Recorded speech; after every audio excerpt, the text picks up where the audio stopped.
Who is the speaker? Who is the hearer? Heavenletter number 4603. July 2, 2013. What is the topic of this Heavenletter today? Of all that I could be saying to you, what makes me choose this topic today and that topic yesterday?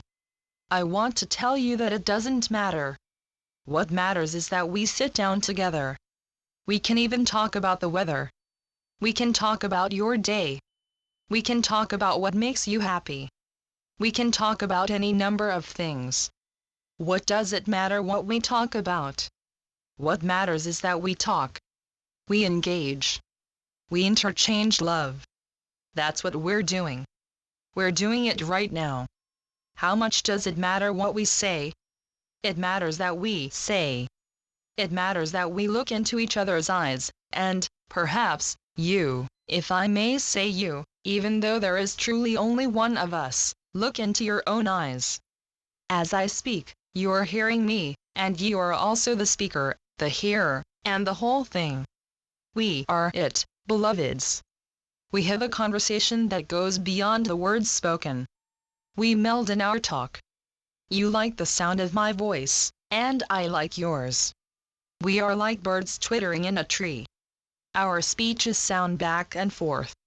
Who is the speaker, and who is the hearer? There is no line in between.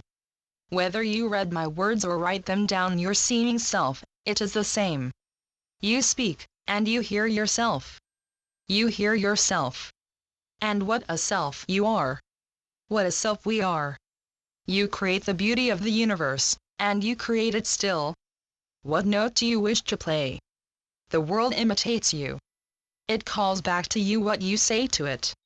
It calls back to you your tone of voice. What's happening? You might ask, and the world answers back, you're happening. The world says, God, you are responsible for me, aren't you? I realize that you may think I, God, am responsible for you. There is a commonality, and, yet, the world is at your pleasure and at your mercy. You are the one who twirls the baton. It is overdone, it seems to me, how my children like to make me responsible for the way everything plays out. If life were a baseball game, I suppose you would call me the umpire, and, yet, am I the one throwing the ball? Life is simpler than you think. A ball may bounce off the fence, but who threw it, beloveds? Who threw it? Yes, of course, I can be everywhere all at once. I am omnipresent, yet you are the player, beloveds. It is your hand that throws the ball. Am I making you responsible for everything? Yes, I am. I am. I do not always run interference. My shoulders are broad. I do carry the world, and yet it doesn't make sense for you to throw everything at me.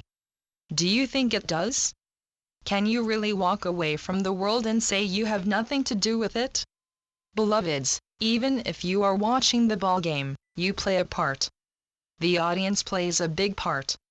You cheer, you boo, and so you uplift, or you put down. Meanwhile, whatever you do, take me by the hand and talk to me. You are my ears to the ground. You are my messenger. You report what I say, and you also report to me and let me know what's going on. You depend on me, and I depend on you. Heavenletters.org